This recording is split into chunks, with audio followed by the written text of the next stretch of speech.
Basically, this is a Revolutionary War. Infantrymen's call it, the Sun officers call it. And I bought it because I've had a lifelong interest in history and our republic, and it's important to me to make a statement that we're in a situation right now in this world where in our country and basically around the world that we have to realize that we have to stand up for our freedoms. Our forefathers put everything on the line, like they wrote their lives, their fortunes, and their sacred honor. Literally, by signing the Declaration of Independence, they signed a death sentence for themselves. So what made you whip out the suit today? What does it represent? I've been here. I've worn it quite a bit over the summer, going to different events. And I felt today was very special because we're coming into Thanksgiving and looking at all of the pressure against getting together with family and all of that, taking away these liberties and using the COVID virus to basically push us down and hold us down and this, you know, and make us afraid. Fear is how they control people, and you get the fear in there, and they can make people do what they want to mold them around. And we've got to get over that. We've got to get over that fear and start standing up for our families and our country and all of that. So if I'm wrong, tell me, but I guess the colonial jacket represents the statement you're trying to make is that the British are coming, right? The British are already here.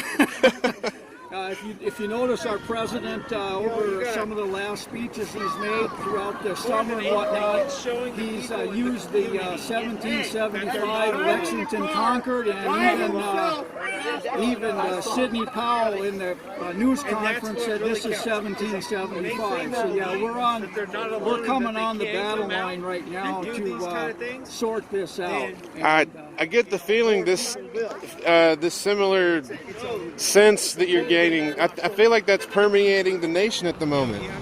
Well, you look at 1 million people that even the police in Washington, D.C. said it was probably 1 million that stood up. Like I said, if you can trust the votes, and they said Trump got about 71 million votes, and I'm sure it was more than that. I'm sure that'll be proved in time. So there's a lot of us that feel that way, that we're looking to try to save this republic. Did you hear that viral caller on the Rush Limbaugh show? No, I didn't. Lamenting about the lack of Republican backbone?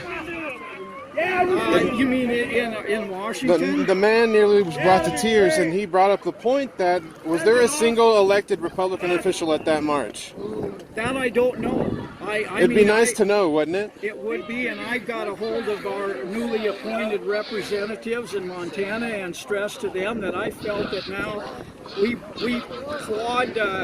clawed victory out of the jaws of defeat here in Montana. It could have gone the other way.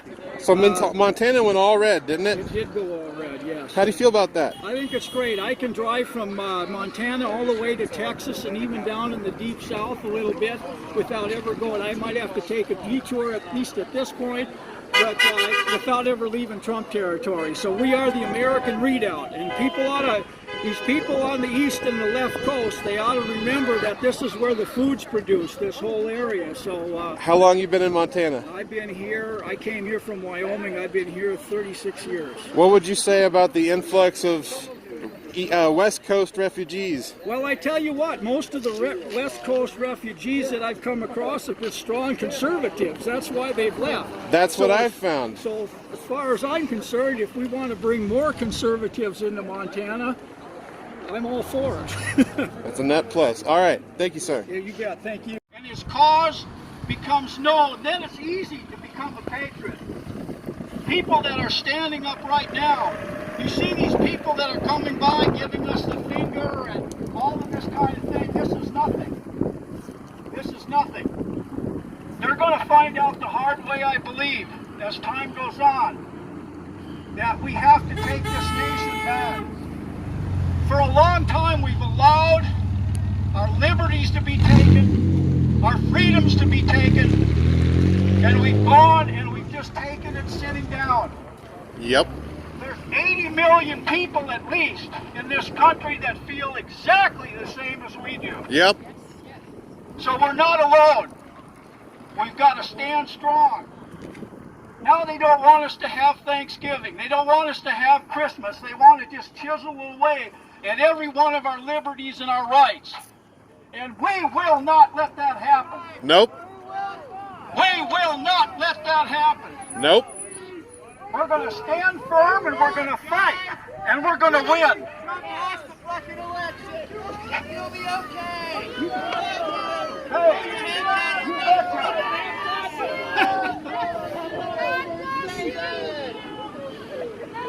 There you go. There you have one of the mind-numb robots right there. Without question. But stand firm.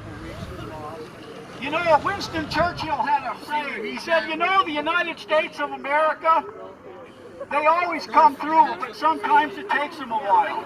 You know, and that's where we're at. You know, we're starting to wake up. A lot of people are starting to wake up.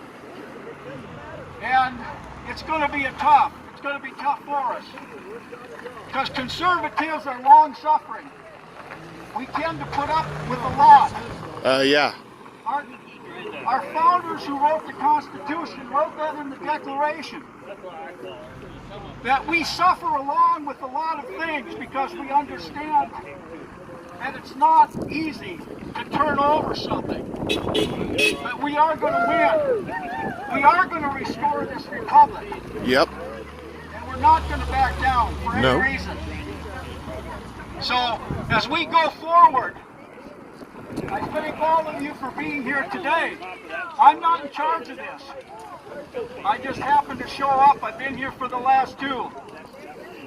But I have an ancestor that fought with George Washington at the Battle